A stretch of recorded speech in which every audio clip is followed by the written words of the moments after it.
Dia a todos e todas. É um prazer tê-los todos aqui novamente nesse webinar da série do Laboratório de Estudos sobre a Organização da Pesquisa, Laboratório de Estudos da Educação Superior, o LES, que é um laboratório do NEP, da Faculdade de Educação, e do DPCT, do IG.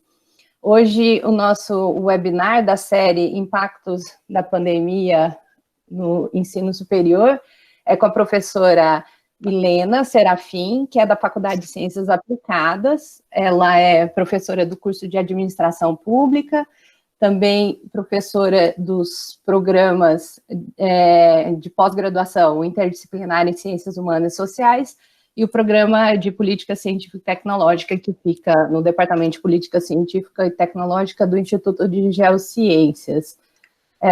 O tema de hoje é sobre o processo de ensino-aprendizagem em tempos de Covid-19, percepções da comunidade universitária de universidades no Brasil e no México. Então, sem mais delongas, eu passo a palavra para a professora Milena começar a sua apresentação. Novamente, bom dia. Desculpa aí meu leve atraso. Queria agradecer primeiramente a Ana Maria e a Helena pelo convite. E agradecer, claro, vocês aqui que estão participando dessa conversa, né? Então, a ideia da minha fala é uma ideia, na verdade, de busca, né? Apresentar, vamos dizer assim, os resultados de duas pesquisas que buscaram aí mensurar, né, o impacto, vamos dizer assim, da pandemia, da Covid-19, no processo de reorganização, né, do ensino superior, das suas instituições, em especial, na verdade, busca aí levantar, inclusive, alguns desafios para esse processo de ensino remoto, né. Vale também, antes de iniciar toda a minha explanação, só apontar para vocês que eu não sou da área da educação, né, não sou formada, não tenho aí uma grande, um grande aprofundamento sobre as discussões específicas, a questões mais pedagógicas, metodológicas desse processo de ensino-aprendizagem. Portanto, a minha fala, ela está bastante contida nesse levantamento aí por parte de duas instituições, no caso da Universidade Autônoma do México, né, e da Unicamp, que buscaram de forma institucional visualizar esses fenômenos, né. Então, eu organizei aqui a minha apresentação buscando extrair dessas duas pesquisas, né, basicamente, aí quais são os fenômenos mais comuns das duas, né, e como elas podem, de certa forma, aportar a nós alguns desses desafios que foram mensurados, né. Que essa mensuração, essa pesquisa, né, que foi realizada por ambas as universidades, elas tiveram um tempo datado, né, enquanto a UNAM, especificamente, organizou essa pesquisa e aplicou aí mais ou menos em meados de março e abril, a Unicamp fez esse processo em junho, julho, né? Então, aqui o que vai ser apresentado, claro, confere aí esse tempo, vamos dizer assim, bastante datado. Isso quer dizer que boa parte dos fenômenos que eu vou apresentar aqui pode, ao longo do tempo, ter se modificado. Então, eu vou fazer aqui um compartilhamento na minha tela. Dê só um minutinho.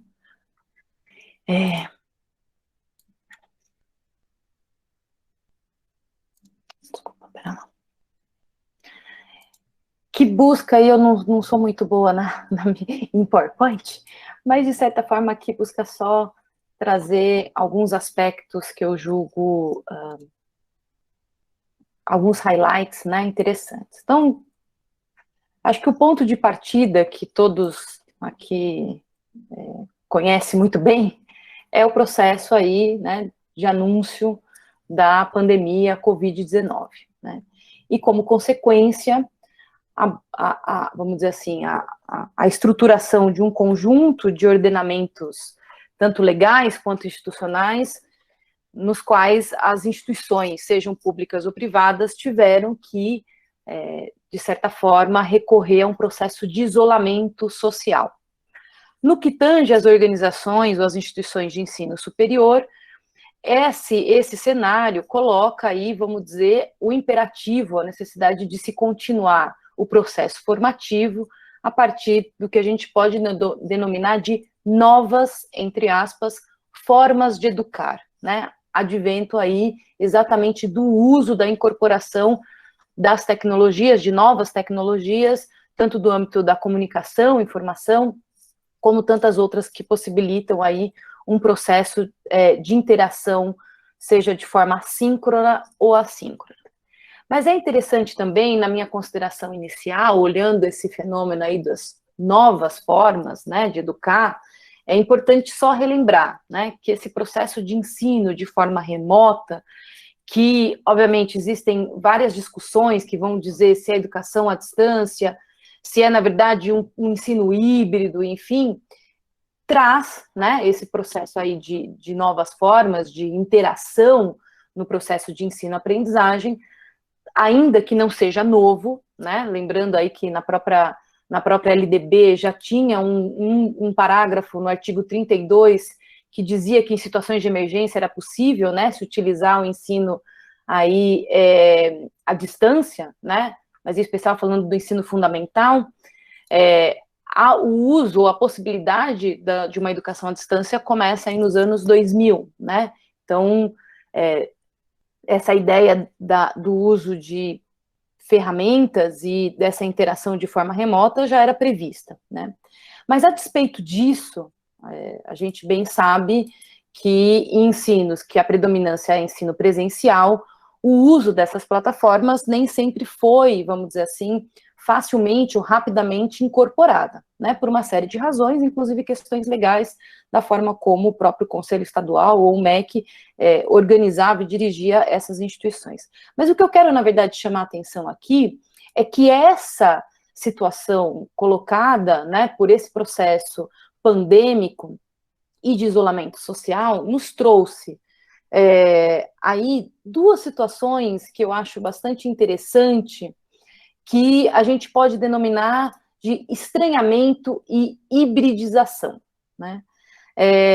Tem autores que vão mostrar o quanto esse processo de ensino-aprendizagem em tão pouco tempo, né, aí muito pautado nesse ensino remoto pós-pandemia ou durante a pandemia, ele trouxe num primeiro momento, obviamente o que seria quase que natural, num lugar minimamente fronteiriço aí entre o ensino predominante, que sempre foi presencial, e rapidamente uma interação com essas plataformas, né, que possibilitam o ensino remoto, trouxe aí para docentes, pesquisadores, um primeiro momento, um lugar de bastante estranhamento, né, em especial, claro, para aqueles que pouco se utilizavam dessas novas tecnologias. E ao longo desse processo, a gente também foi, na verdade, co-conformando na prática processos de hibridização, né? Então, a partir desses processos que ele vai dizer socioculturais, né, com estruturas, práticas discretas, enfim, você teve espaço, né, aí para que novas conformações de, inclusive, ensinos ou tipos de ensino híbrido se conformassem na prática, né? E isso vem sendo, vamos dizer assim, ganhando potência e vem sendo incorporado aí a partir de diversos programas, aplicativos e ferramentas que passaram a ser cada vez mais utilizados. Ou seja, nunca se viu tantas plataformas, por exemplo, de conferência, que pudessem rapidamente ser utilizadas de diversas formas, né? Então, as próprias empresas de tecnologias tiveram que, nesse processo de conformação aí, de forma imbricada entre uma prática presencial e rapidamente esse uso de forma virtual, tiveram também que se reorganizar, e isso foi dando, num processo de co-conformação, novos processos de ensino-aprendizagem, tá? É claro que boa parte de categorias de processo de ensino-aprendizagem, os educadores já conheciam, já minimamente lhes eram familiares, né, essas práticas. Entretanto, ela foi rapidamente difundida por outros campos aí do próprio conhecimento, inclusive utilizando por um espectro cada vez maior aí de docentes pesquisadores que passaram não só a se utilizar dessas plataformas, dessas tecnologias, mas também a refletir sobre o papel delas nesse processo, né?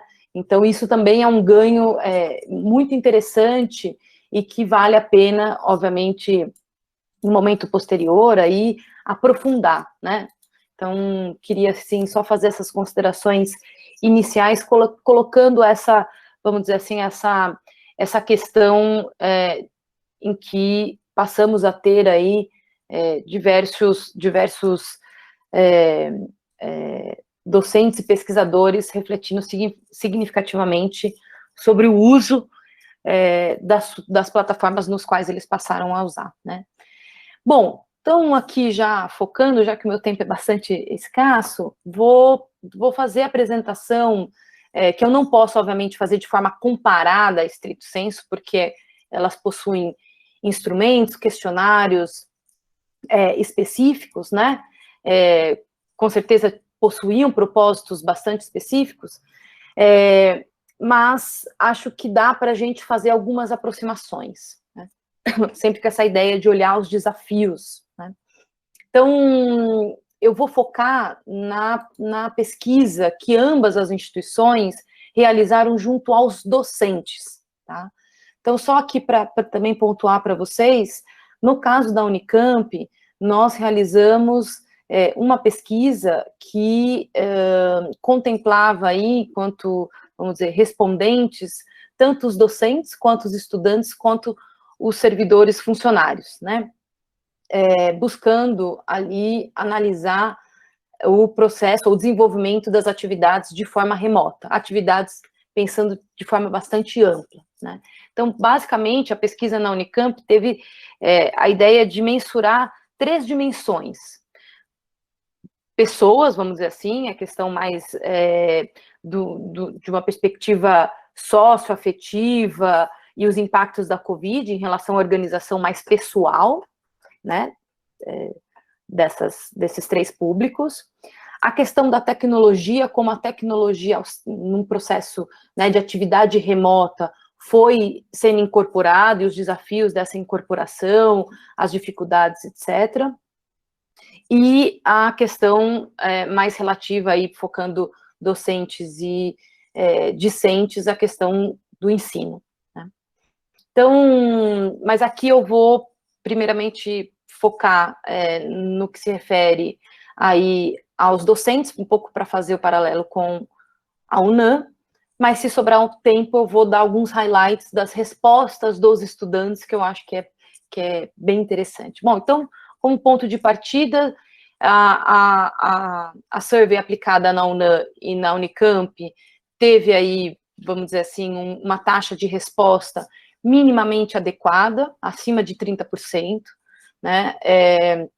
No caso da Unicamp, nós tivemos aí um conjunto de 885 respondentes, né, docentes, e da UNAM 383, né? Há uma predominância aí no público respondente do sexo feminino, né?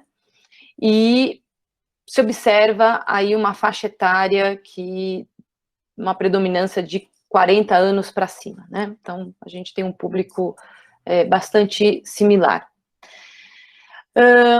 Olhando especificamente sobre a questão do apoio institucional para a transição para as atividades remotas, ambas as instituições apresentam que a sua comunidade reconhece que houve, de certa forma, um apoio, né? Então, enquanto 60% dos entrevistados da UNAM disseram estar satisfeitos com este apoio institucional, fornecido pela sua própria instituição, nós temos aqui um público também relativamente similar, em torno de 57% a 60%, que disseram que receberam apoio, né, para o desenvolvimento de suas atividades, seja no âmbito da sua unidade, seja no que se refere à própria administração central, né.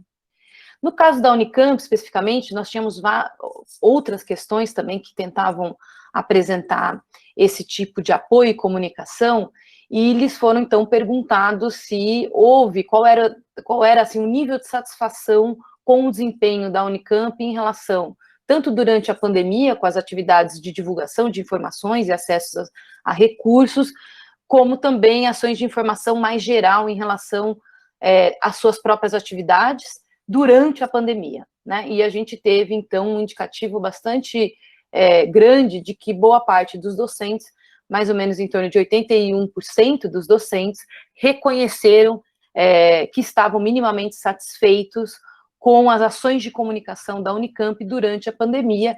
Em grande medida, essas ações tangenciavam aí informações relativas às atividades desenvolvidas pelos próprios docentes, né? Então, há um reconhecimento significativo por parte da comunidade. Um outro aspecto interessante de se observar é que nessa transição do ensino presencial para o ensino remoto, né, houve aí por parte da comunidade, né, dos docentes, um aumento crescente do uso das ferramentas, em especial das ferramentas de teleconferência. Era muito pouco utilizada essas ferramentas de teleconferência e passaram a ser utilizadas de forma significativa. É quase como, assim, é meio óbvio dizer isso, mas é importante, de certa forma, destacar que essas ferramentas não eram utilizadas por pelo menos 64% dos docentes. E após o isolamento, basicamente 90% dos docentes passaram a utilizar aí Google Meet, Skype, Zoom e outras plataformas nesse sentido. Havia, claro, já um uso do Google Classroom e Moodle, né? Mas, obviamente, isso também cresceu de forma significativa quando a gente olha antes e depois da própria pandemia, né? Mas o mais interessante de destacar aqui é o uso dessas plataformas de teleconferência, né? Em relação ao uso desses ambientes de aprendizagem virtual, né?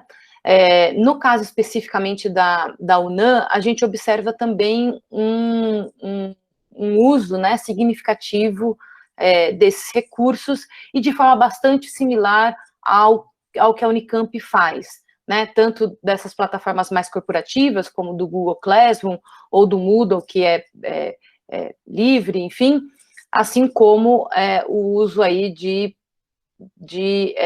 ferramentas também relativas aos recursos tecnológicos, como de teleconferência, por exemplo, né?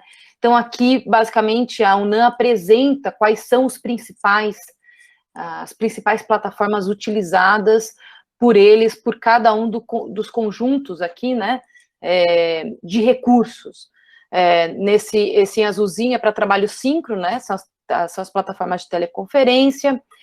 Depois a gente tem mais trabalhos, o uso de plataformas para depósito de trabalhos acadêmicos, como Google Classroom, Moodle, e etc., e também o uso aí de recursos de comunicação, obviamente, aqueles mais conhecidos por nós, como WhatsApp, e-mail, mas aqui eu destaco o uso sistemático por parte do Facebook, né, o uso do Facebook como um recurso também de transmissão aí, tanto de webinários, como inclusive de eventos fechados, né, aulas ali fechadas, algo que a gente pouco utilizou na Unicamp, né, vem utilizando aí por parte dos docentes da Unicamp.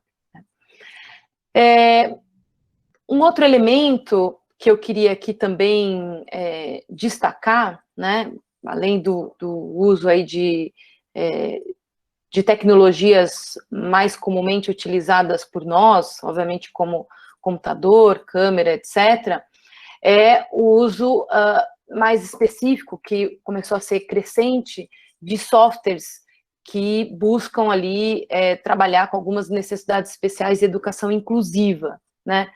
Esse é um elemento que a Unicamp ainda vem de forma bastante incipiente ou tímida, né? Mas que agora, num uso,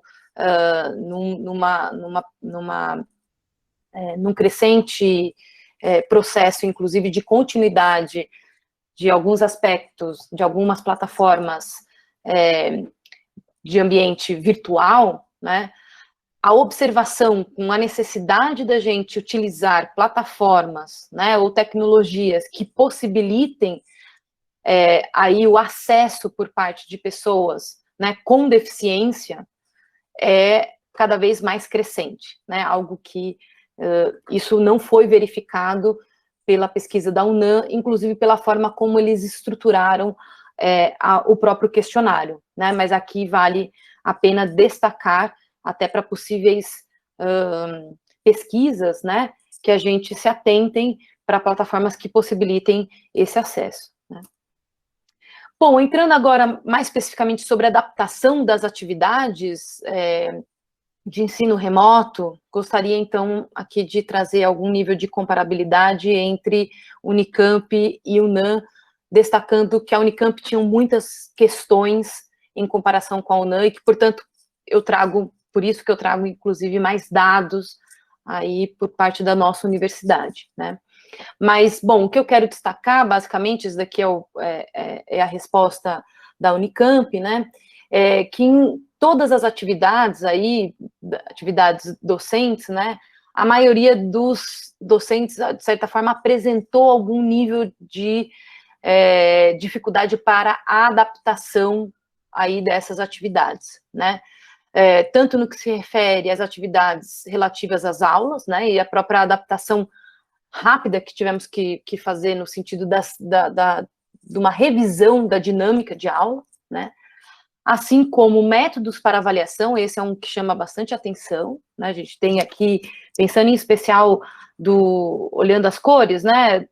Relativa a laranja até pink, é o que daria uma gradação aí de uma maior dificuldade, né? Por parte desse público, chama atenção em relação ao método de avaliação, né? Então, esse foi um aspecto bastante destacado, inclusive em alguns campos abertos por parte aí dos docentes que apresentaram isso, né? Assim como, claro, a adaptação de metodologias aí remotas, né, de ensino remoto, em práticas, em atividades práticas. Isso quase que seria um pouco natural, esse tipo de dificuldade. Mas, enfim, de forma geral, ainda é visível, pelo menos era visível, esse nível de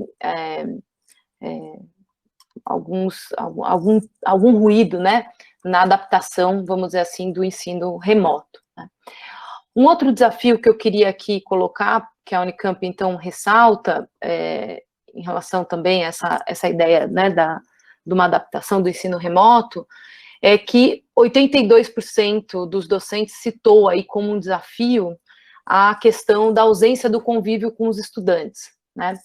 E esse é um aspecto que eu queria pontuar aqui na minha fala, porque aparece também na pesquisa da UNAM vamos dizer assim, um desafio que foi bastante sensível por parte dos colegas da UNAM, que é uma certa indisposição por parte dos estudantes, né, no sentido de que eles tiveram um pouco mais, não necessariamente dificuldade de acessar a plataforma, mas um distanciamento significativo desses estudantes em relação aos docentes, né? Então, era esperado que houvesse um engajamento maior por parte dos estudantes, e isso depois eu vou retratar um pouquinho mais à frente também, com alguns dados da própria UNAM e dados da Unicamp. Mas aqui, nessa questão mais dos desafios do ensino remoto, esse é um elemento bastante destacado por parte dos docentes, e que também depois reflete ali um elemento que os docentes vão apresentar, que é em relação à apreensão do conteúdo por parte dos estudantes, né? Mas, enfim, depois eu chego lá, senão eu vou deixar vocês muito embaralhados. Bom, no caso da UNAM, os docentes aqui apresentaram, né, quais seriam as dificuldades relativas, ou os desafios relativos ao ensino remoto, no que se refere ao próprio docente, ele mesmo, e o que o docente pensava que seria o desafio por parte dos alunos, né? Então, no caso dos docentes, eles disseram que o maior desafio, vamos dizer assim, estava no âmbito mais da logística, um pouco nessa perspectiva de como estruturar aí a dinâmica, né, e até uma sobrecarga de trabalho advindo por essa transição para o ensino remoto, que obviamente essa sobrecarga também foi visualizada junto aos docentes da Unicamp, mas ela, claro, ela é visível tendo em vista, inclusive, que essa sobrecarga, ela está localizada no seu ambiente domiciliar, doméstico. Então, a sobrecarga, ela não é apenas uma sobrecarga relativa ao seu trabalho, mas é uma sobrecarga também relativa às questões domésticas, né? Então, fica visível em algumas questões, por exemplo, no caso da Unicamp, que a gente retrata respostas por gênero e também depois faz uma correlação com aqueles que são casados e têm filhos, né, ou pelo menos que têm filhos, essa é a questão mais principal, é evidente, né, que essa sobrecarga ela é visível, ela é mais aparente, né, indicada por parte deste grupo, mulheres que têm filhos, né.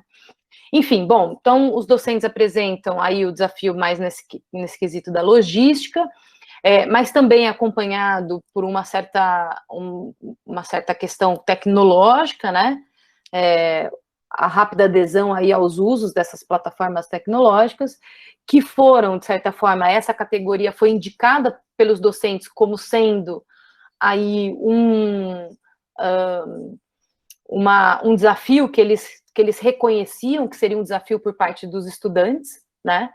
Mas aqui vale dizer que, basicamente, esse desafio que eles estavam querendo indicar era um desafio de acesso à questão da internet, computadores, etc., né? Isso, em alguma medida, a gente também viu na pesquisa da Unicamp, mas o mais interessante na pesquisa da Unicamp é que esse não foi um elemento de principal indicativo de desafio ou de dificuldade por parte dos alunos, né? Ou seja, o acesso à internet, o acesso e o uso, né, dos computadores não foi o elemento ou o fator de maior dificuldade dessa transição do ensino presencial para o ensino remoto, né? Infelizmente, a UNAM não fez essa mesma pesquisa com os estudantes e, portanto, a gente não consegue, então, visualizar qual seria a resposta deles, né? Mas aqui a gente tem essa mensuração, ainda que é um pouco enviesada, por parte dos estudantes. Então, os estudantes apresentam que um desafio também, por parte dos alunos, seria a questão da logística, né? Essa divisão aí, trabalho, de como dividir, né? E como conseguir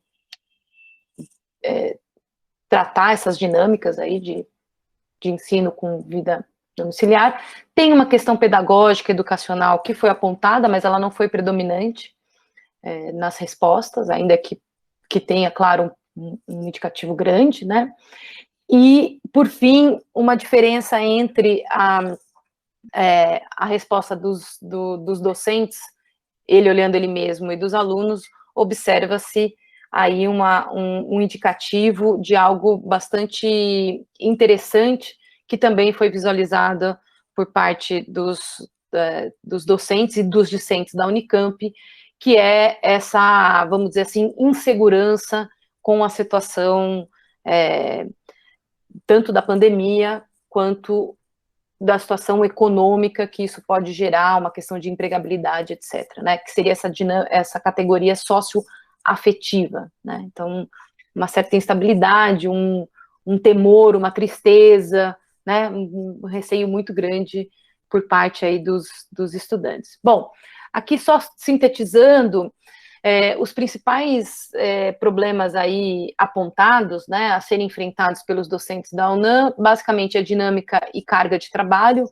é visível por parte deles um indicativo de sobrecarga de trabalho, algumas dificuldades vivenciadas aí pelos estudantes que eles apontaram,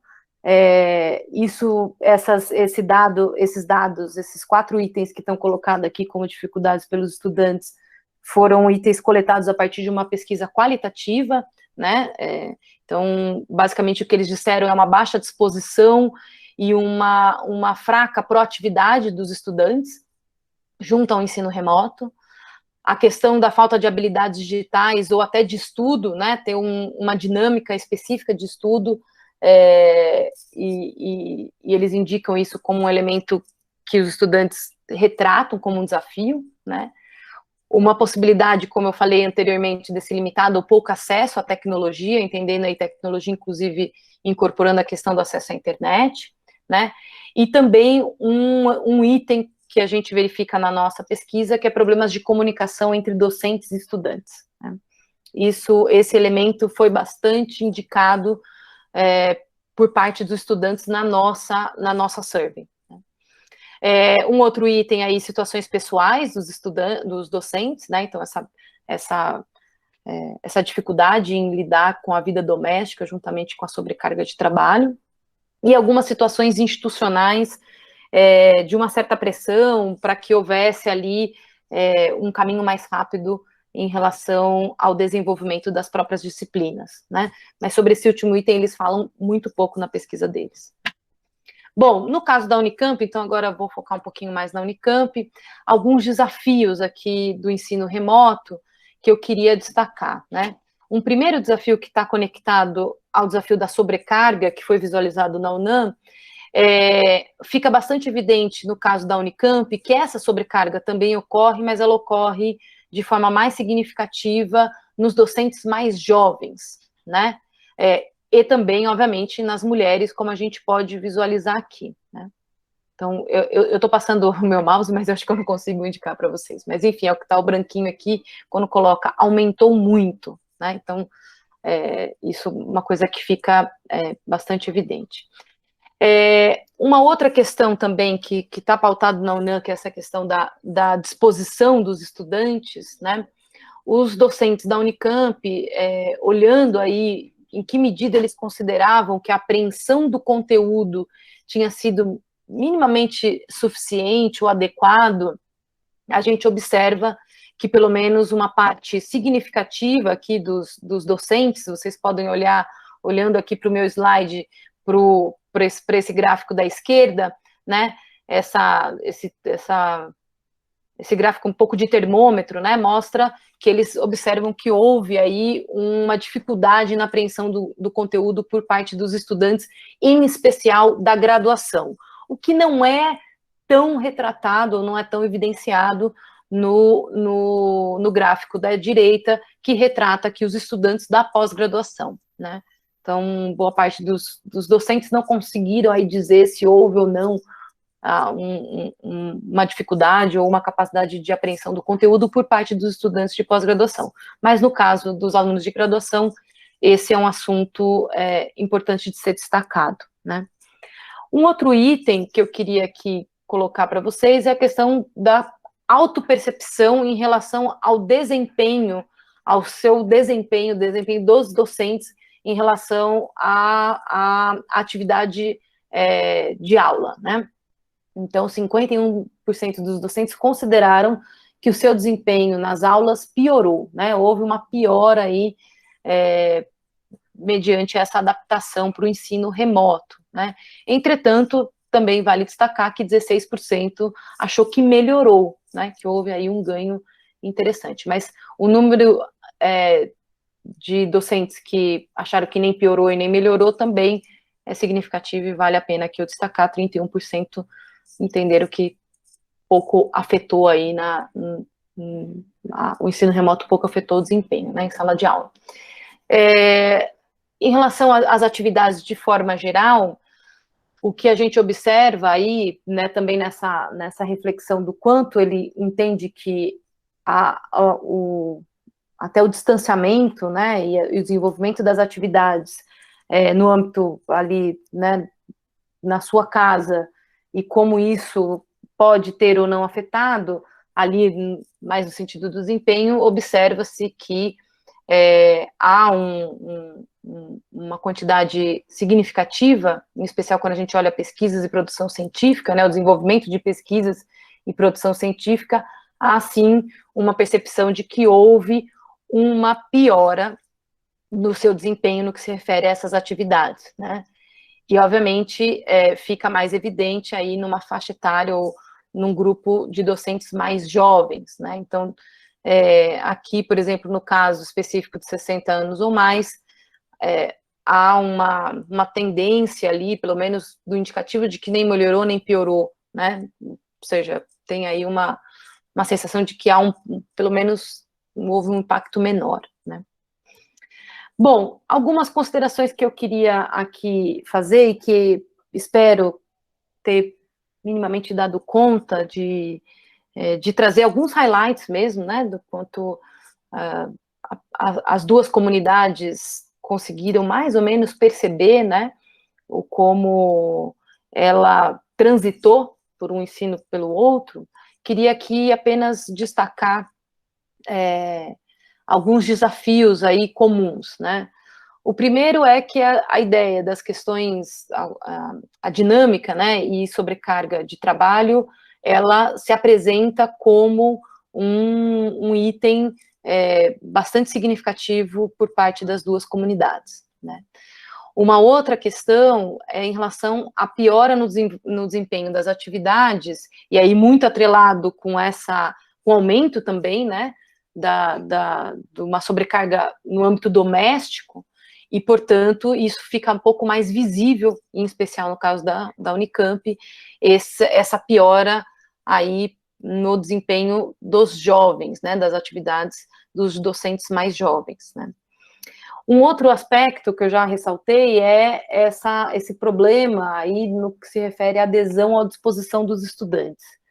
Aqui eu teria mais dados até para mostrar para vocês, e se tiver tempo eu posso depois apresentar aí diretamente no relatório, mas esse é um elemento colocado pelas duas instituições, e em especial também por essa pouca capacidade, de fato, de sentir se o conteúdo está sendo realmente incorporado, né, por parte aí dos estudantes, né, e algumas questões de âmbito mais pessoal, que foi retratado também por parte das duas comunidades, e claro, posso aqui extrapolar tanto por parte dos estudantes quanto por parte dos funcionários da Unicamp, que disseram, sim, né, o quanto eles estão mais tristes, mais angustiados, a saúde mental está, vamos dizer assim, bastante prejudicada pela insegurança em todos os níveis por conta da pandemia, né.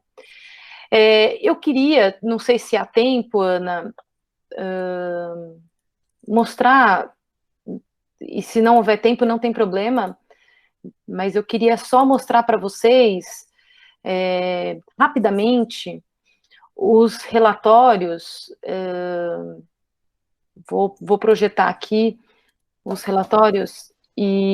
Temos tempo sim, Milena, pode apresentar. Então tá bom, então vamos lá. Deixa eu projetar aqui. Os relatórios por parte da Unicamp, eles estão todos disponíveis no... não, foi errado, desculpa. Eles estão disponíveis na página, vou colocar aqui para vocês, na página do Observatório Institucional da Unicamp, que está...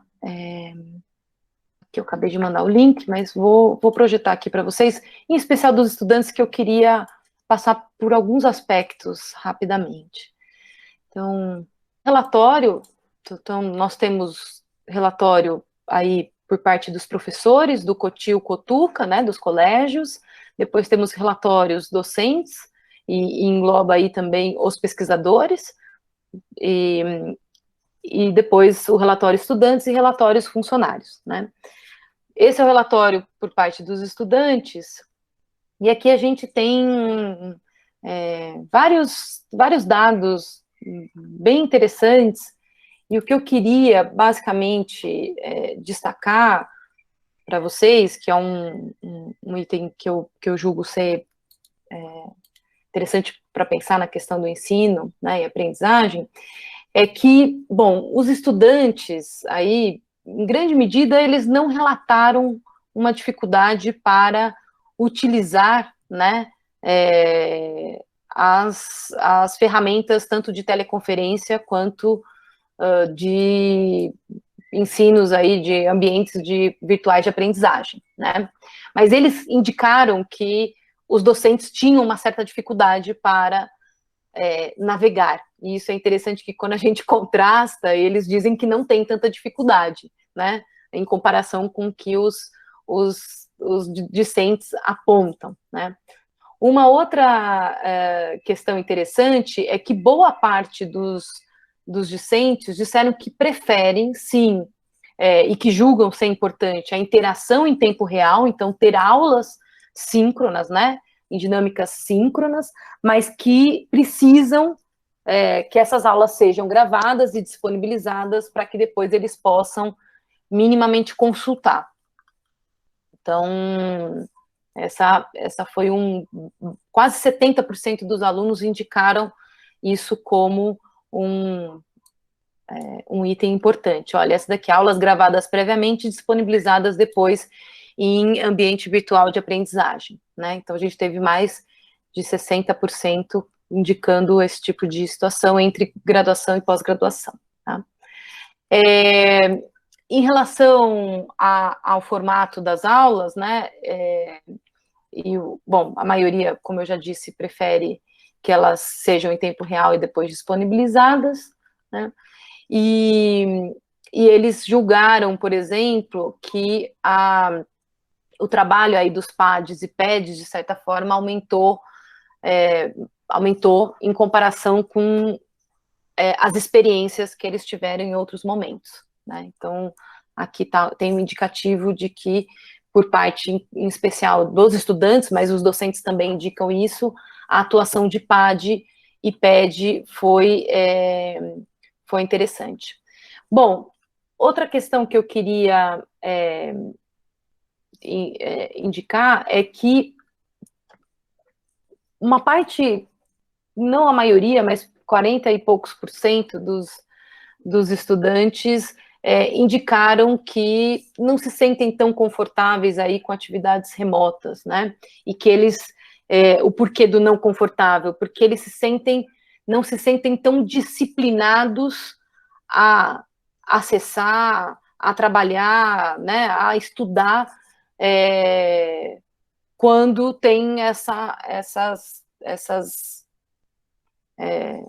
o uso, né, aí dos recursos que a gente vem utilizando. Então, eles colocaram, 45% dos estudantes disseram que não se sentem disciplinados a estudar de forma remota, né? Então, isso, de certa forma, reforça, né, em alguma medida, ou dá corpo, reforça não, mas dá corpo à percepção por parte dos docentes de que há uma baixa adesão, né, por parte dos estudantes durante as aulas, nas atividades e tudo mais, né? Então, esse é um elemento também que eu queria destacar. Por fim, e depois a gente pode abrir para algumas perguntas, estou passando aqui só para vocês olharem que a gente tem muitos dados, eu aqui, enfim, espero ter feito boas escolhas para pincelar aqui com vocês algumas questões, mas priorizei olhar de forma comparada ali com a UNAM, por isso que eu recortei docentes, né? Mas o que eu queria aqui destacar, por fim, é que a maior parte dos estudantes afirma, sim, que conseguiu acompanhar, pelo menos aí, 70% das disciplinas, né? Então, assim como de forma presencial, os estudantes, eles se utilizam de, vamos dizer assim, estratégias, né? E essas estratégias, no que ele foca mais, né? Quais são as disciplinas que ele vai se dedicar um pouco mais, etc. Isso também foi verificado que mesmo à distância, os estudantes fizeram algumas escolhas e eles disseram que pelo menos 70% das disciplinas eles conseguiram, vamos dizer assim, acompanhar ao longo desse primeiro semestre, né? E 55% dos estudantes relatam que receberam apoio aí por parte da universidade, seja com cursos, né, para acessar aí as diferentes plataformas, com informações e tudo mais, né? Então, um outro aspecto que eu queria só também para finalizar, e aí olhando a questão da saúde mental e trazendo a questão das situações pessoais, que também foi verificado na própria UNAM, houve aí o relato que 70% dos estudantes se sentiram muito mais tristes durante esse período da pandemia, né? E 23% desses estudantes tiveram que recorrer a um apoio psicológico para se adaptar, para conseguir lidar com a situação que ele vinha vivenciando, né? Então, bom, basicamente é isso que eu queria aí discorrer. Eu acho que já até ultrapassei do tempo, mas convidá-los a olhar os nossos dados, né? No caso da Unicamp, e pelos diferentes públicos a gente pode ver aí uma percepção da nossa comunidade sobre como nós lidamos e como estamos minimamente lidando com a situação da atualidade. É isso. Obrigada, Ana. Obrigada, Helena.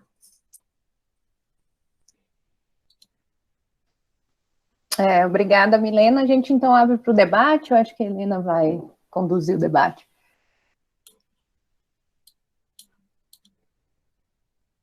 Oi, Milena. Bom dia a todos.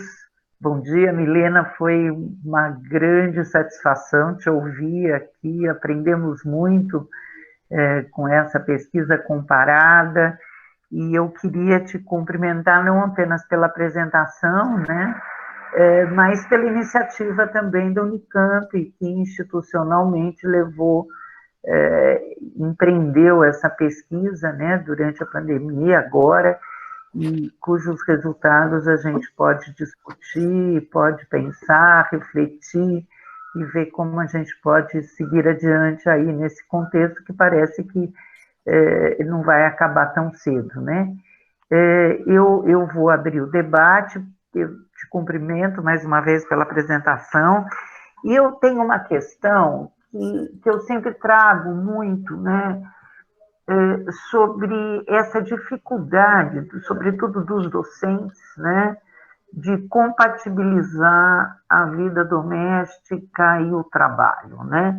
Essa é uma questão recorrente, que ela não aparece só na categoria docente, mas qualquer pesquisa que se faça em empresas e tal, as pessoas chamam muita atenção para isso, sobretudo a sobrecarga de trabalho das mulheres.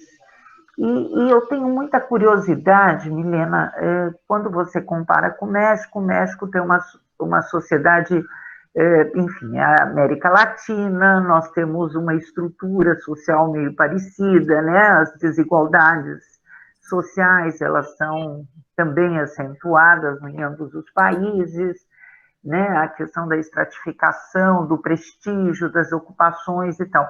Eu sempre fico muito curiosa, e talvez você possa responder, que está em contato com outras pesquisas realizadas em outras partes aí do mundo, né?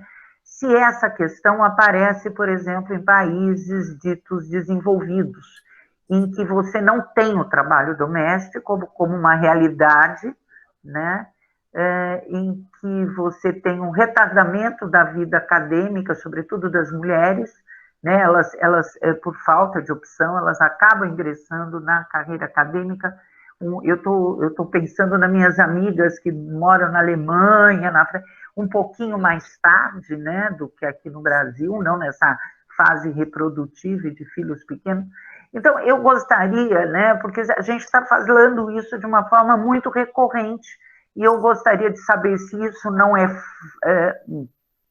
uma dificuldade da nossa própria desigualdade, da nossa estrutura social extremamente desigual, em que as camadas médias intelectualizadas fazem uma divisão muito grande, né, entre o trabalho intelectual e o trabalho físico, né, o trabalho fora de casa, o trabalho doméstico. Então, essa é uma pergunta que eu queria te fazer.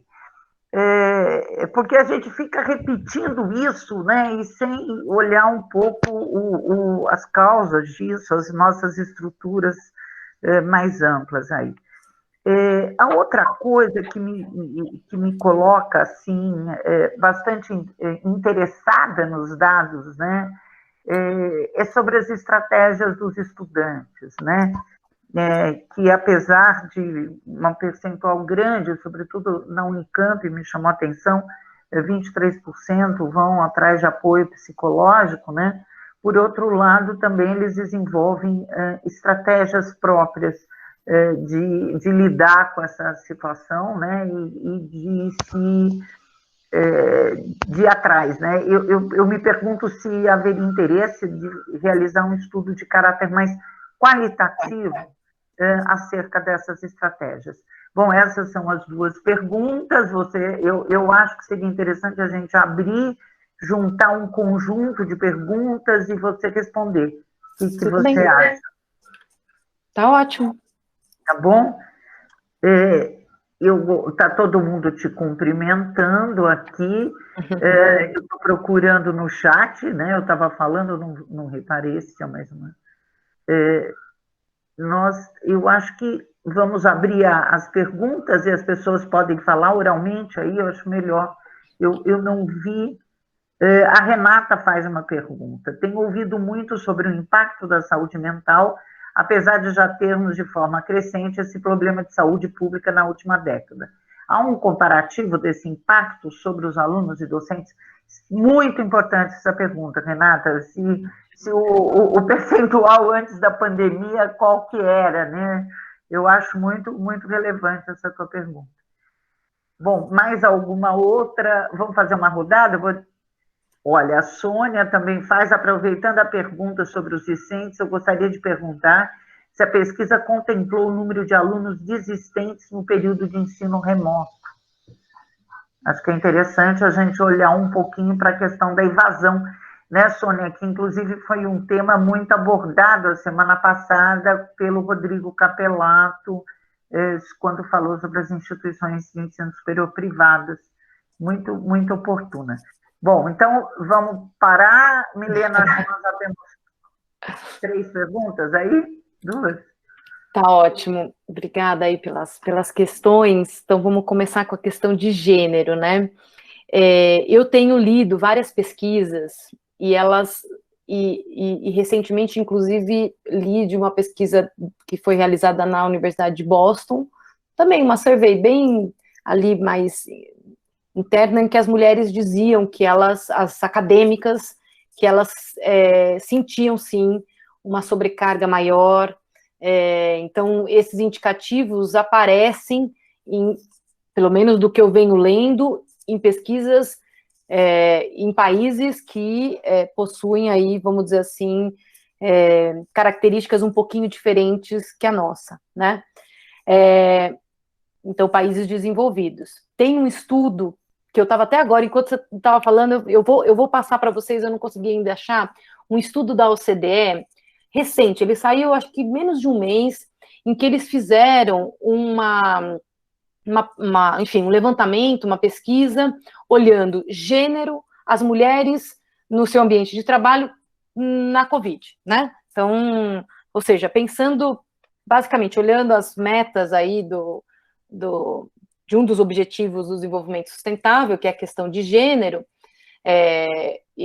bom, a gente tem, então, um conjunto de metas, e, de repente, a hora que você vê, você tem uma pandemia no meio do caminho, né? E essa pandemia, na verdade, ela acaba agravando algumas situações por questões de desemprego, por N razões, então, a OCDE tentou mensurar em que medida toda essa, vamos dizer assim, esse agravamento no mercado de trabalho, ele, de certa forma, ele tem, vamos dizer assim, gênero, né? Então, eles fizeram esse levantamento. É muito interessante, Helena, e eles apontam, sim, de forma geral, que esse é um fenômeno que acomete predominantemente nas mulheres. Ou seja, olhando, eles olham aí de forma agregada, né? Número de demissões, vão olhando por vários setores da indústria, serviços, olham também academia, etc, e eles começam a perceber que há traços de demissão, de não sei o quê, que tem gênero, tem idade, etc. Então, eles fazem esse estudo. Depois, se vocês tiverem interesse, eu mostro o relatório, que é bem legal. Milena, se puder nos encaminhar. Até o final aqui eu vou achar, porque, inclusive, eu escrevi um artigo recente sobre, mas era outra coisa, eu usei os dados, que era sobre gênero, aí mais na área da administração, e também a gente retrata esse aspecto aí específico das mulheres, né, que estão em cargos de liderança, e se observa, sim, que tem em alguns, vamos dizer assim, em alguns setores, um indicativo de que as mulheres saem um pouco mais prejudicadas, né? Seja por uma questão de demissão, seja por uma questão de não promoção, né? Então, de acumular trabalho doméstico também? Porque sim, essa é a grande... Com certeza. Por que acontece? Eles, por exemplo, no caso da OCDE, eles mensuraram a questão de desemprego, né? A taxa de desocupação, vamos dizer assim, e olharam também aonde que as mulheres estavam, né, ao longo aí desses últimos anos, se houve alguma mobilidade, se houve vamos dizer assim, um aumento dos homens em cargos de liderança ou não, aquela coisa toda, né? E aí eles observam, claro, eles estão fazendo algumas inferências, né, sem sombra de dúvida, dizendo, bom, as mulheres estão sendo mais mandadas embora ou não estão tendo, né, uma mobilidade vertical por conta de sobrecarga.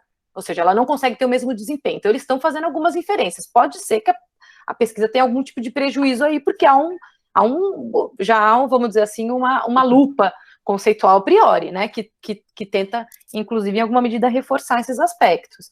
Mas fica evidente, assim, não é uma coisa... Quando a gente pega, no caso específico, algumas respostas, porque tinha alguns campos abertos que as pessoas podiam responder se elas quisessem fazer algum comentário. Nós recebemos vários comentários e recebemos comentários por e-mail, dizendo, de acadêmicas, mulheres, dizendo, olha, a minha pesquisa está parada, quer dizer, eu não vou conseguir ter acesso mais a financiamento, eu não estou conseguindo dar conta de produzir, né? Então, há um ciclo, há uma tendência de que aí as mulheres, em especial com uma faixa etária, com filhos, elas tendem a ter uma diminuição na sua capacidade de produção, portanto, ou seja, o que elas estão percebendo vai ter um impacto que não é visível agora, mas vai ser visível daqui 1 ano, daqui 2 anos, quando eu não tiver os meus ativos. Aonde se localiza isso, Milena? No excesso de trabalho doméstico, do cuidado com o filho? Enfim, aonde que nós localizamos isso, né? Então, o que acontece, Helena, é que assim... Porque esse serviço estaria terceirizado, como é que é isso, entendeu? Como é que é essa dinâmica em casa, né? Tá. Qual é a dinâmica que faz com que isso tenha afete de uma forma tão direta e tão profunda, né? É que, assim, de forma geral, já tem vários estudos que mostram que a mulher tem, vamos dizer assim, quando ela olha em comparação com os homens, aí pensando na academia mesmo, ela já tem um delay um pouco maior na sua promoção vertical. Isso tem. Isso é só a gente pegar os dados. Isso a gente já sabe. Então, bom, aí quando você faz o recorte das mulheres com filhos, dependendo da faixa etária, fica mais agravado ainda. Já esse recorte antes de pandemia. Quando a gente olha com a pandemia, o que cresce, na verdade? Primeiro, você tinha uma parte do seu trabalho, ele, de fato, estava ou terceirizado, ou você tinha um pouco mais de tempo, uma disponibilidade maior, que foi reduzida significativamente com a pandemia, por 2 razões. Hoje, essa divisão, né, do que você está entre o seu trabalho, daqui a pouco tem que sair fazer almoço. Coisas que você, antes, se você estivesse em outro lugar, você poderia simplesmente ir para outro, né, acessar algum tipo de restaurante, ainda que as pessoas podem acessar. A questão da educação infantil no ambiente domiciliar... Eu acho que esse é fundamental. Exato, é uma sobrecarga imensa, imensa, e isso é algo retratado. Eu não sei se há já uma pesquisa que mensura, assim, quanto do tempo da mãe, da mulher, enfim, esse tipo de atividade.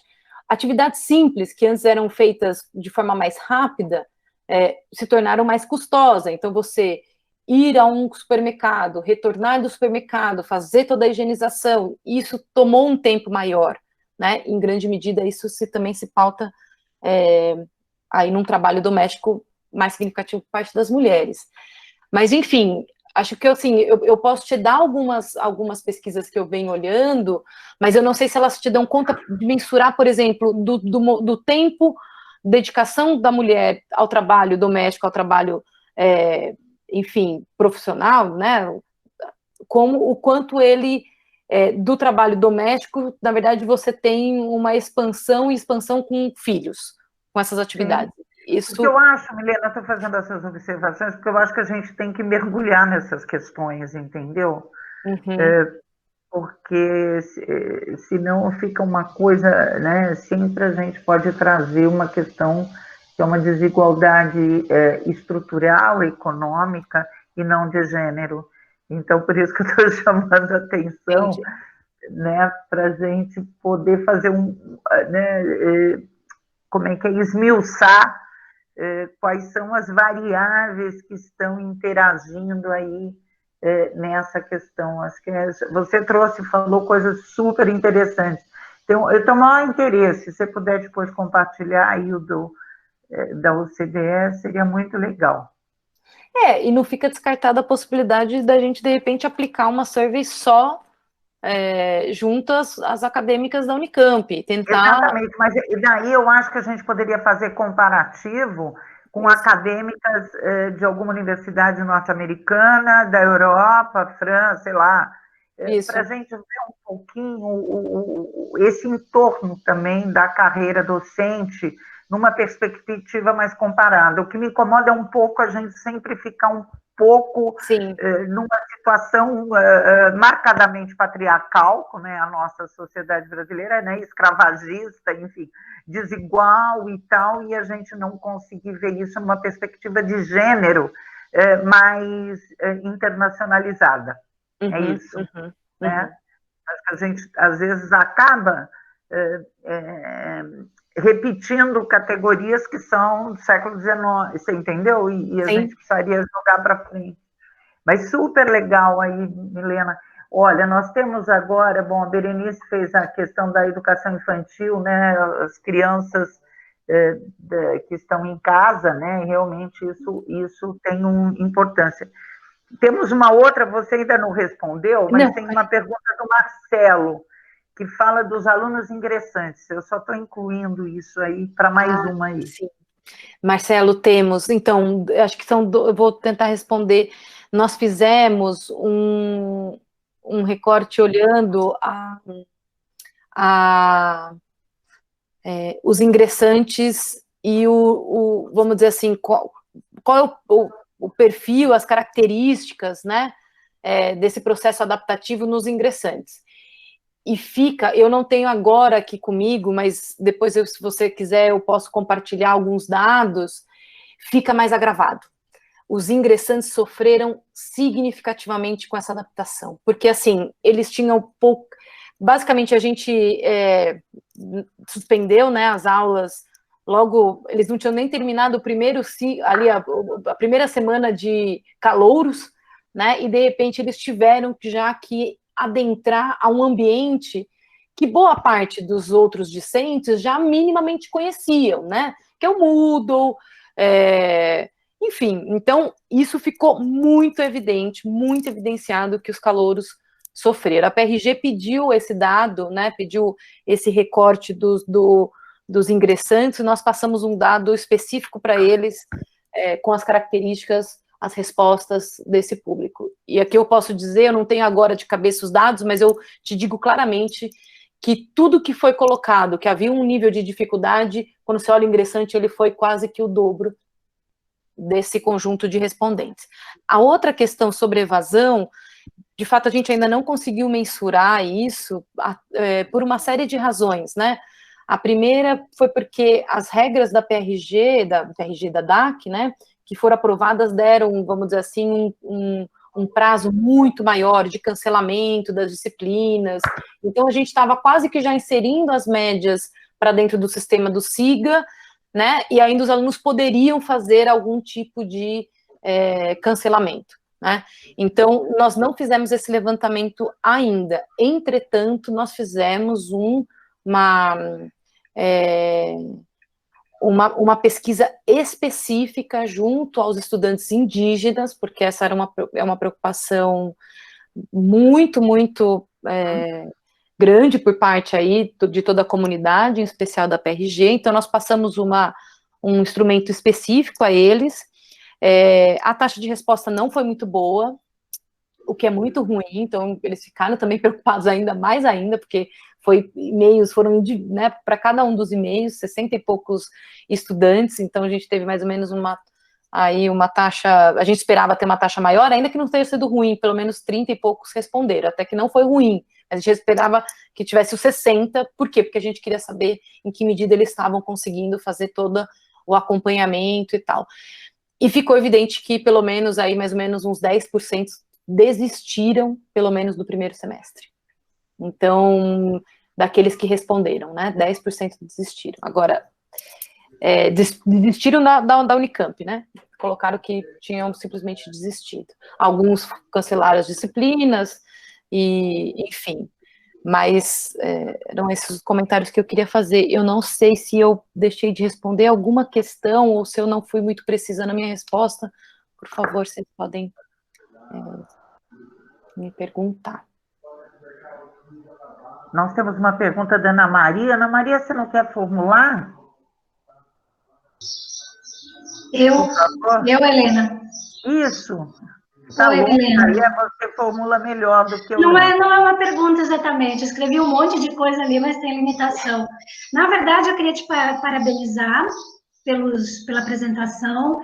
E eu só queria colocar, eu participei de um evento meio tradicional que acontece na UFSCar, sobre pesquisadores de educação à distância.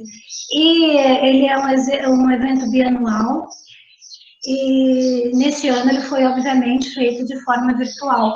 E eu achei interessante alguns dos dados que você apresentou sobre os alunos, que nesse evento, né, você envia trabalhos também. Teve um trabalho bem interessante, eu coloquei aqui no chat, que alguns alunos de universidades federais, eles analisaram as metodologias e os recursos utilizados pelos professores durante o semestre, em cada disciplina. E uma das conclusões bate com aqueles dados que você apresentou, que a maioria dos alunos preferiram as aulas síncronas com o envio posterior do vídeo. Eles também reconheceram isso e, inclusive, não gostaram, acharam que foi pouco efetivo o fato de alguns professores gravarem primeiro o vídeo e depois enviarem, isso desmotivava eles a assistirem depois a aula. Uma outra conclusão, deixa eu lembrar que faz um tempinho que eu li o artigo, eles sentiram esse despreparo dos professores quanto à utilização desses recursos tecnológicos, então eles sentiram que isso também desmotivaram eles. Enfim, várias questões eu achei bem interessantes, porque eu acho que eram 7 disciplinas, eles foram pontuando disciplina por disciplina, como o professor ministrou e como eles foram avaliados. Eu achei bem interessante que foi o olhar do estudante. Eu achei ótimo o trabalho. Eu só queria pontuar que uma das questões bate aí, várias delas, com os dados que você apresentou na questão do discente. Era só isso. Parabéns. Legal, Ana Maria, muito bom.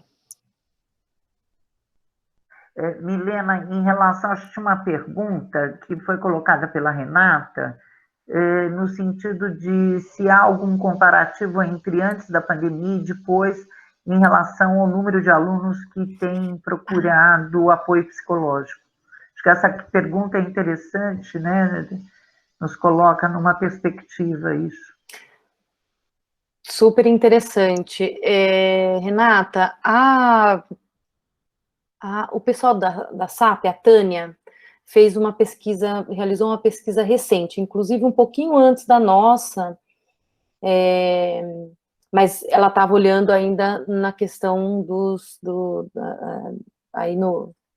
durante a pandemia, né? Olhando em que medida, quais eram as questões que os alunos apresentavam, os estudantes de forma geral, né?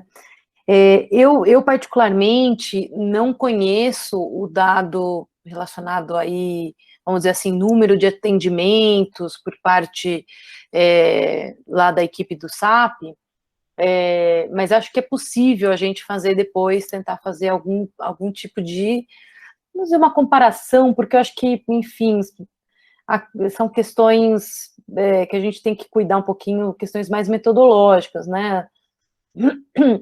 Mas acho que seria interessante, sim, a gente levantar esse dado, porque, no fundo, as pessoas, a forma como está escrita a pergunta é se ele teve que procurar, né, se houve, então, quer dizer que esse contingente de 20 e poucos por cento dos estudantes, na verdade, estão declarando que pós-pandemia eles, então, passaram a ter que procurar algum tipo de apoio, né, então, quer dizer que houve um aumento, vamos dizer assim, ou aparentemente um certo aumento, mas, enfim, acho que aí é uma questão, a forma como a gente fez a pergunta, acho que ela, de repente, pode não precisar muito se foi, de fato, um aumento ou não, ou se as pessoas responderam com essa intenção. Então, acho que a gente precisaria levantar os dados.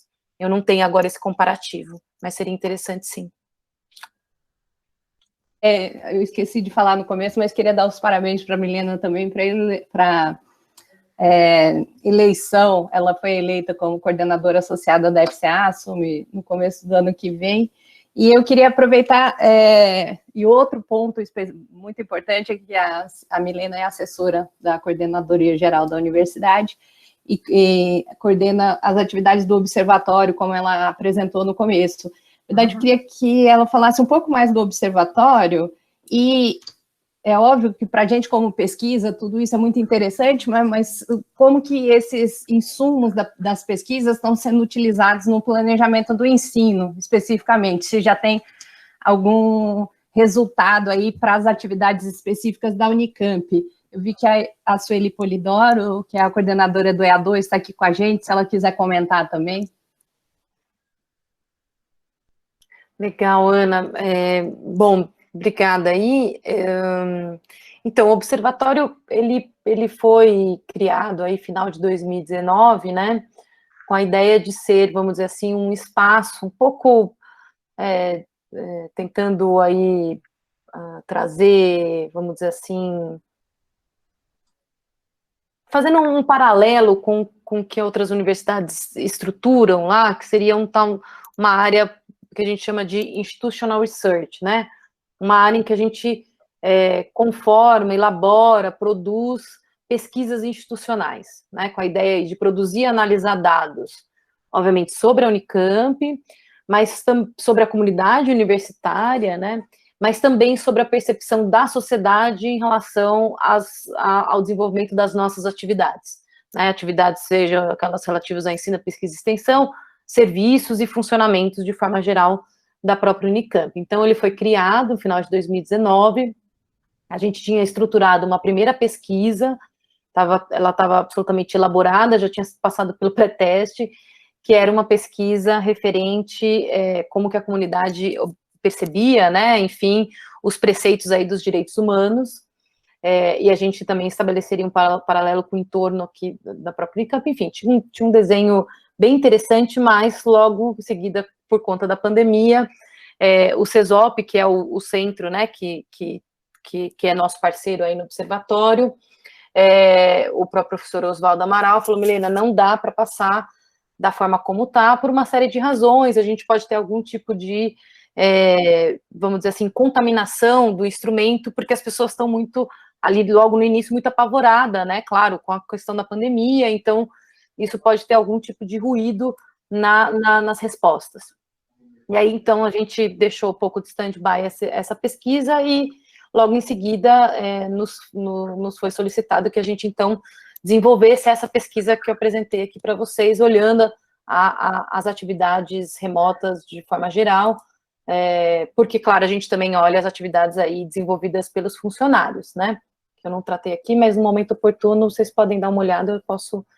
Enfim, a questão do observatório, além de produzir, na verdade, tanto séries temporais, tentando ter uma perspectiva de algumas séries históricas, com alguns dados, porque a ideia é a gente levantar, assim, a percepção dos estudantes, pesquisadores, professores, funcionários, sobre diversos temas, em especial ensino, pesquisa, extensão, convivência, e olhando esses movimentos ao longo do tempo, né? Então, com a ideia de observatório mesmo, que a gente possa, né, daqui, sei lá, 30 anos, conseguir, com as devidas cautelas em análise dos dados, mas conseguir ver como essa comunidade foi se conformando, se alterando, se modificando, enfim, né?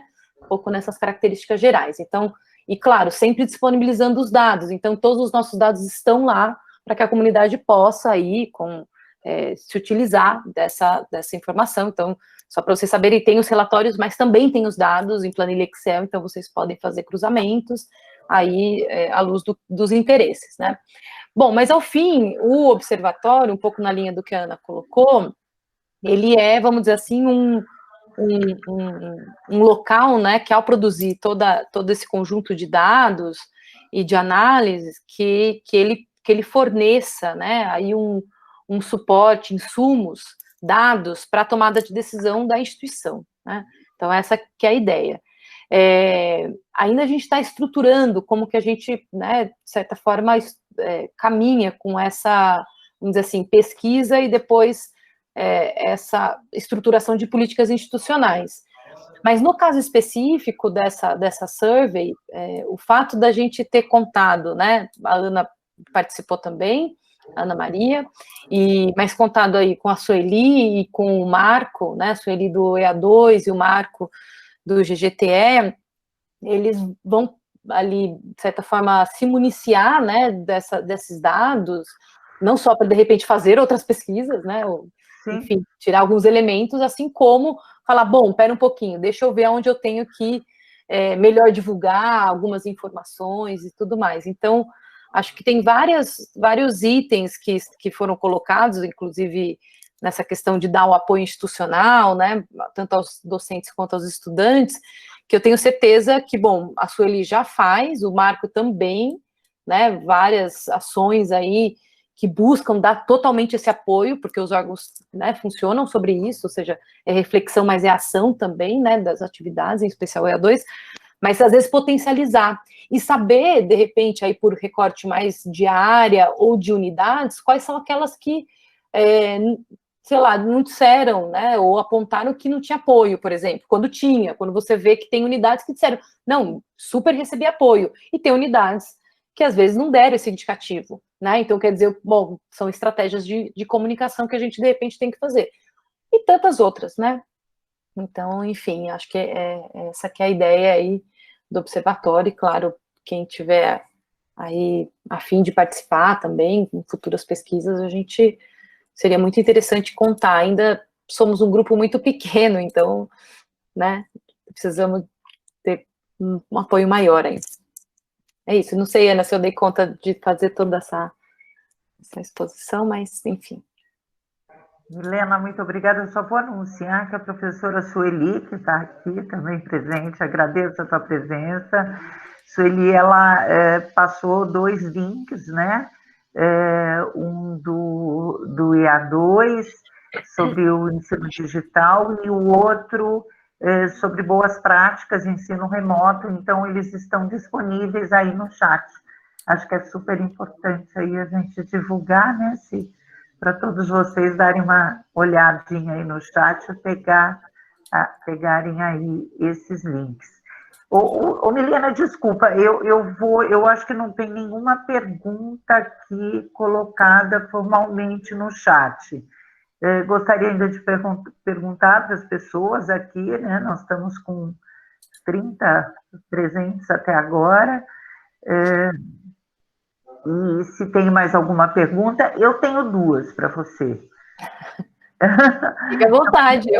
Eu acho muito interessante de fazer um link, não sei se procede, talvez seria importante também a tua presença, da professora Sueli, da Ana Maria, né? Mas é uma relação, 82% dos docentes da Unicamp falaram do problema da dinâmica das aulas e uma dificuldade, a ausência do convívio com os estudantes. Se a gente olhar para o lado dos estudantes, tem uma reclamação sobre as aulas que não sejam síncronas, né? Eles não gostam das aulas não síncronas. Eu acho que aí é a fome com a vontade de comer, né? Na verdade, é uma questão fácil de ser resolvida e encaminhada, né? Quer dizer, é o estímulo às aulas síncronas, né? E, por outro lado, dos estudantes, pedir um pouco uma maior aproximação com os docentes, né? Como é que eu vejo que esses 2 dados, eles podem ter um tratamento, uma análise que possa levar algumas decisões aí institucionais de estímulo, né, como é que a gente, porque é um diagnóstico que se cruza, né, em 2 momentos você tem perguntas, então eu achei bem interessante isso. E outra coisa que me chamou a atenção, bom, isso era a primeira coisa que eu ia falar, que é um número, quer dizer, minimamente necessário de respondentes da Unicamp, né? Em torno de 1/3 dos docentes se mobilizaram para responder um questionário da própria instituição, querendo saber informações, querendo, né, tomar iniciativas e tal. Vocês entenderam isso como uma luzinha amarela de preocupação institucional? Essa é a minha pergunta, porque eu respondi esse questionário, eu só estou aí nesse universo de respondentes, mas eu imaginei que a adesão fosse um pouco maior, então eu já vejo isso como uma luzinha amarela, tá? Então são essas 2 questões aí que eu queria colocar. Ótimo. Vou começar pela última questão. Então, você sabe o que aconteceu, Helena? Porque assim, a Unicamp tem uma categoria bom, tem os docentes, tem os pesquisadores. Então, você tem lá um grupo fixo, né, de servidores que a gente chama ativos. Só que essa definição de servidores ativos, ela é uma categoria um pouco mais fluida do que a gente imagina. Porque, por exemplo, você tem professores que são aposentados, mas são professores colaboradores, e eles às vezes dão disciplinas. Então, o nosso número foram enviados, porque quem passou para a gente os e-mails, né, da categoria servidores ativos, vamos dizer assim, um ativo, foi a DGRH. E ela encaminhou, nós tínhamos, enquanto, vamos dizer assim, profissionais ativos, 2.583.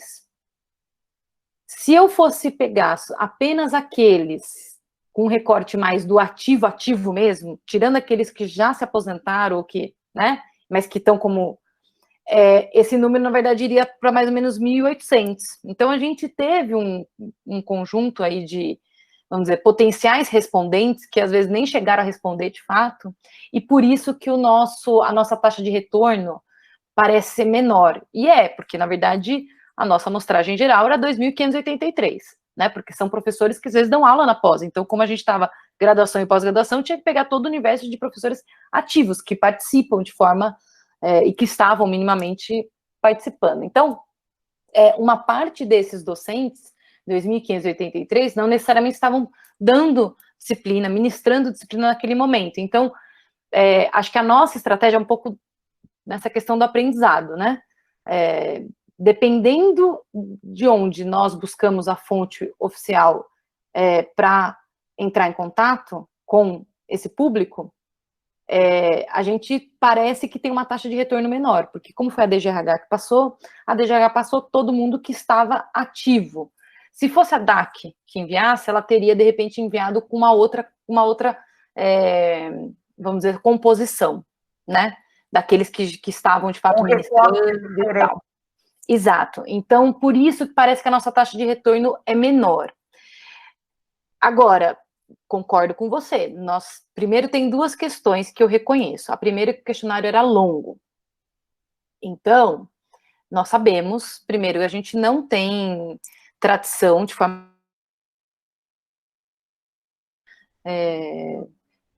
poucas são as universidades no Brasil que fazem sistematicamente, como se lá você pegar o MIT, que faz sistematicamente pesquisas de opinião. Aqui a gente faz muito pouco, e temos também essa tendência em não responder. O questionário era longo, não tenho dúvida, então muita gente, porque esses daqui foram os questionários que foram completos, né? Mas a gente sabe quando a pessoa abandona uma pesquisa no meio.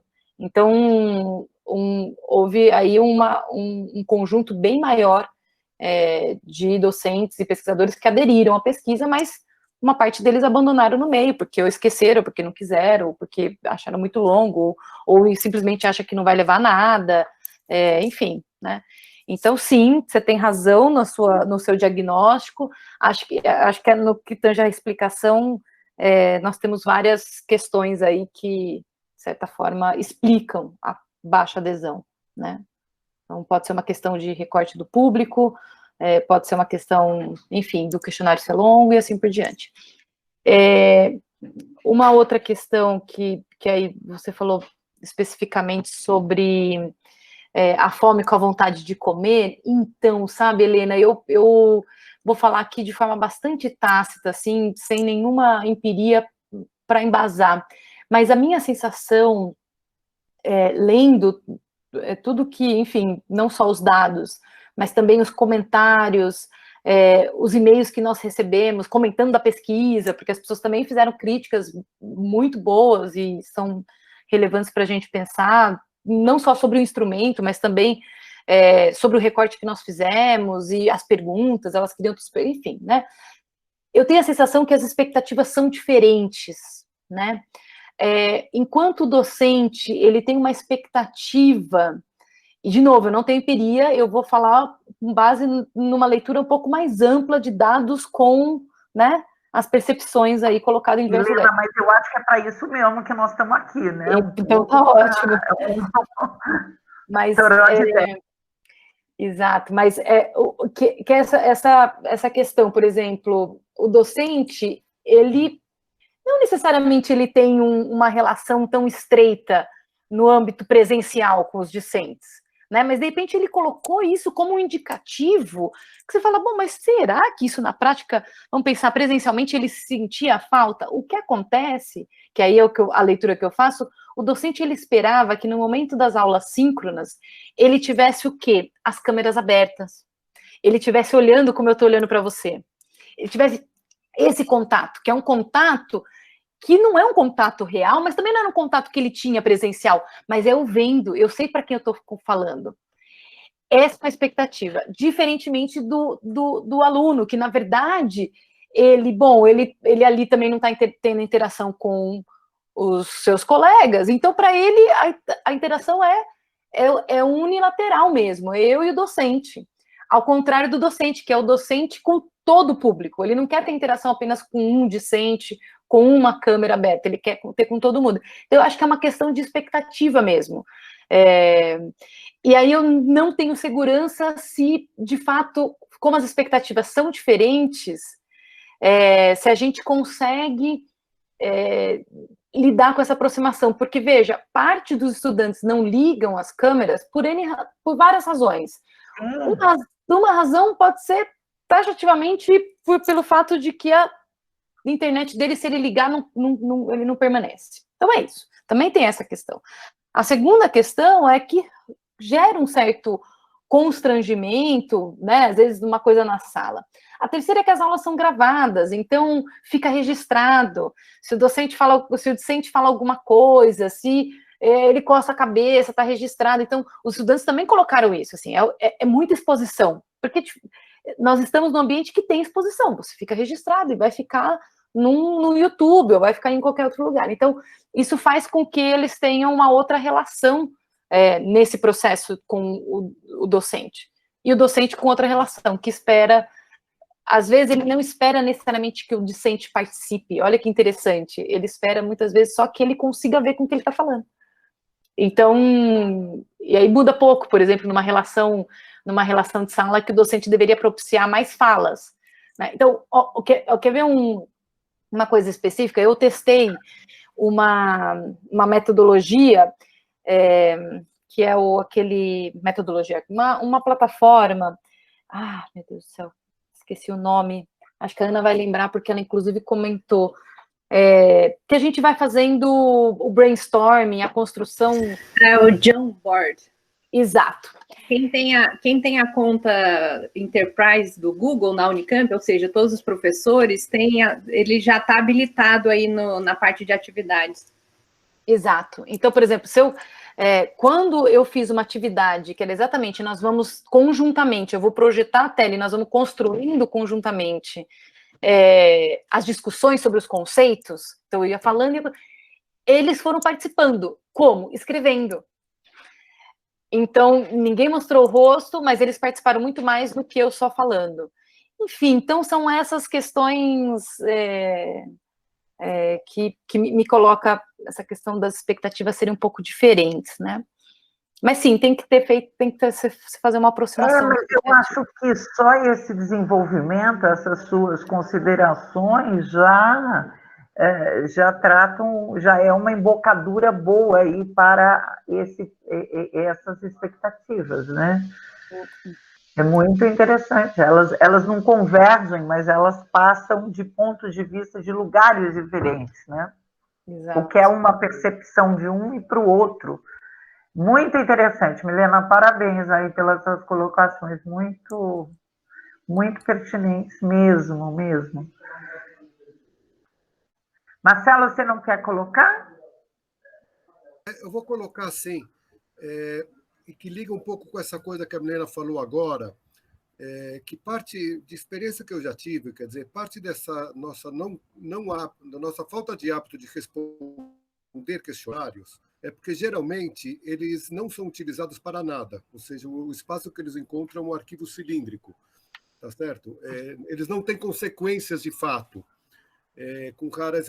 Então eu queria perguntar especificamente nessa pesquisa, que foi uma pesquisa, como você me falou, uma pesquisa encomendada por parte da administração central, qual o impacto que ela teve na tomada das decisões da administração referente a como a gente lida com esse negócio, né? Ou seja, qual foi o impacto de fato efetivo? Além de nós entendermos, se nós entendermos, norteou as nossas decisões. Ok. Você tem razão, Marcelo, você tem razão que boa parte da não adesão,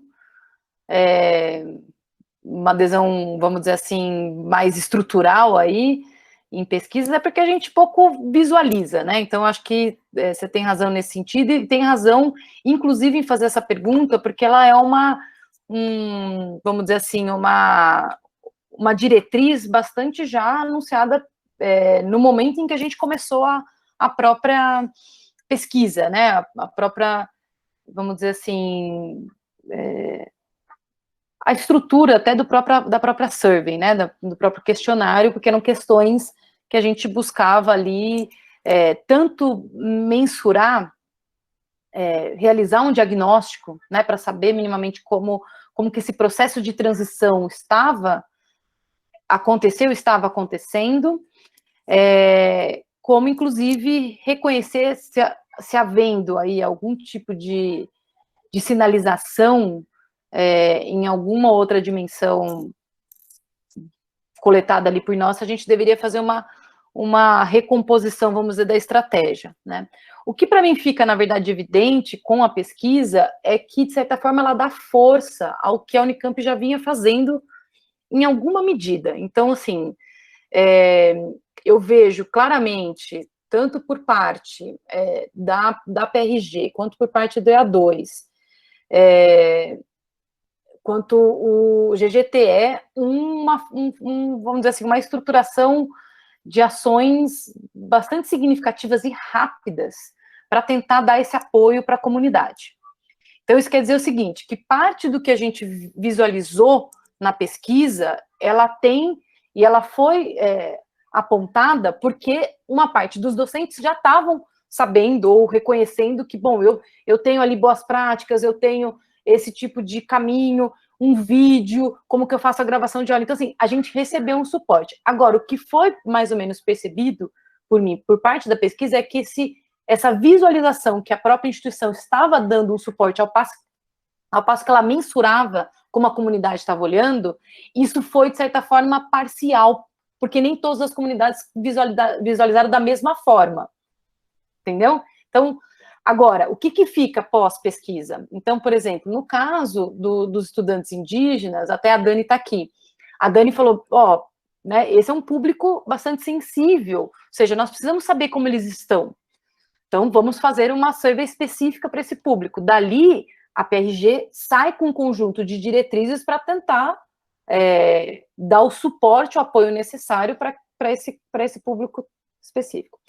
Por outro lado, todos os diretores receberam essa pesquisa e também a gente fez o indicativo do tipo, olha, seleciona aqui a sua unidade, então eles conseguem ver, né, na sua unidade, quais são, vamos dizer assim, as características, ou os traços, ou enfim, fenômenos específicos para que eles possam pensar em políticas ali juntamente com a coordenação de graduação. Então, acho que por parte da administração central, para o próximo semestre, já está havendo um certo esforço, né, me parece, aí, em alguma medida ancorada, em especial pela PRG e os órgãos que eu já citei, e eu vejo algumas unidades, não são todas, isso, que já estão trabalhando com esses dados. Então, a coordenação de graduação pegou esses dados para trabalhar. A pós-graduação, como o que a gente tem enquanto resposta demonstra mesmo que a pós-graduação os estudantes têm uma maior autonomia, e essa transição foi mais tranquila, então, é visível que eles não têm, assim, tanta necessidade de rapidamente fazer um redirecionamento, enfim, né? Já a graduação, eu acho que não necessariamente tem um redirecionamento, mas a pesquisa reforçou que a gente está no caminho do que é possível, né, gente? Assim, porque, veja, uma coisa é você falar numa educação à distância, um ensino híbrido, num contexto no qual as coisas estão mais ou menos estruturadas, né? Sei lá, seria ótimo que eu pudesse dar aula, em algumas aulas minhas de forma remota, mas meus filhos estão em sala de aula. Não sei se vocês perceberam, eles correram aqui pelo menos umas 400 vezes, aqui gritando. Então, ou seja, nós não estamos num ambiente natural, então a gente já sabe que, desculpa, gente, que existe um limite também, por exemplo, para a sobrecarga. A sobrecarga, a instituição não vai dar conta completamente de lidar com isso. Entretanto, ela poderia pensar, né? Já tem propostas que eu já escutei da possibilidade de você ampliar um pouquinho o relatório de atividades docente. Isso é possível, ou seja, né? Então, enfim, eu acho que não consigo te responder agora num checklist o que a gente já está fazendo a partir dessa pesquisa, mas eu imagino que a PRG esteja fazendo muita coisa ao encontro do que ela já vinha fazendo. Acho que agora é só focalizando mais. Muito obrigada, Milena. Marcelo, está contemplado? Algum comentário, Marcelo? Você está sem o microfone. Eu mandei uma mensagem para a Milena, e tem muitas coisas, tem mais coisas do que cabem aqui. Tá ótimo. O que é bom, é para isso que serve mesmo. Tá bom. Bom, Milena. Obrigada. Obrigada, Marcelo. Milena, uma interessante, né? Enfim, a pesquisa, obviamente, tem diferenças grandes entre as diferentes unidades que você tocou aí e demandas diferentes, né? Demandas muito, muito diferentes para cada unidade. E também, eu acho que é uma coisa interessante que você citou aí, né? Que não é uma questão de discutir o ensino híbrido, né, o hibridismo, essa mescla, mas uma situação de isolamento social, de pandemia, as questões dos jovens, né, aquela questão do esgotamento afetivo, do estresse, a falta de amigos, a falta de poder ter relacionamentos afetivos, de poder ir em festa. Quer dizer, isso é uma condição muito difícil, muito sensível, né? Nós não estamos falando de simplesmente, o que você colocou, simplesmente de criar condições ideais para experimentar o ensino híbrido, né? Essa educação híbrida e tal, mas é você lidar com situações completamente adversas, né? E que tem um forte impacto emocional na vida das pessoas, isolamento dos pais, isolamento dos amigos, né? Falta de vida social, falta de vivência universitária, né? Então, acho que isso ultrapassa muito a questão meramente aí de técnicas de aprendizado, de acesso à internet, é isso aí. Exato, excelente, exato. Né? Mas até uma questão que eu lembrei agora, eu vou falar para o Marcelo, que ele perguntou aí também a gente conseguiu coletar um dado no qual uma parte significativa das nossas disciplinas, elas não sofreram, no que tange a técnicas e métodos de ensino, uma grande alteração, né? Agora, aquelas disciplinas que são muito difíceis e que é observado um prejuízo grande nesse processo de ensino-aprendizagem, né?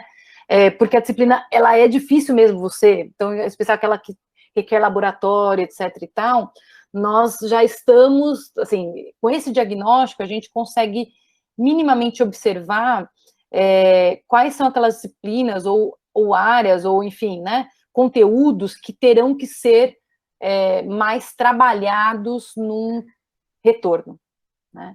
Então, com esse ensaio agora de uma abertura absolutamente parcial e organizada aí de alguns laboratórios de pesquisa, vai começar de forma tímida, ainda o ano que vem nós vamos passar, né, com certeza, a maior parte do semestre de forma virtual, mas quer dizer o seguinte, a gente já sabe que se houver um retorno, e esse retorno novamente vai ser gradativo, mas que a gente, por onde iniciar o retorno, né, com quais áreas, com quais cursos, com quais disciplinas.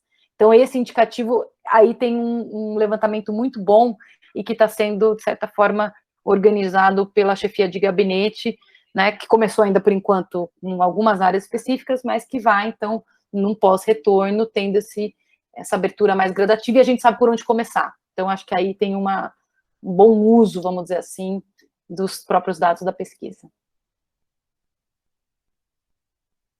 Bom, muito obrigada. Eu vou perguntar alguma outra questão, dúvidas?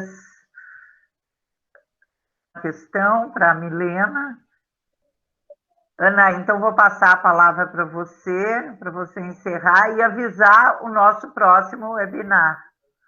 Tá, então, Milena, muito obrigada pela apresentação, foi excelente, muito completa, a discussão foi muito boa também. Eu queria fazer, na verdade, então, vou colocar aqui apresentar na tela, para ficar até mais interessante, fazer duas propagandas aqui. A dos dois próximos webinars que nós teremos.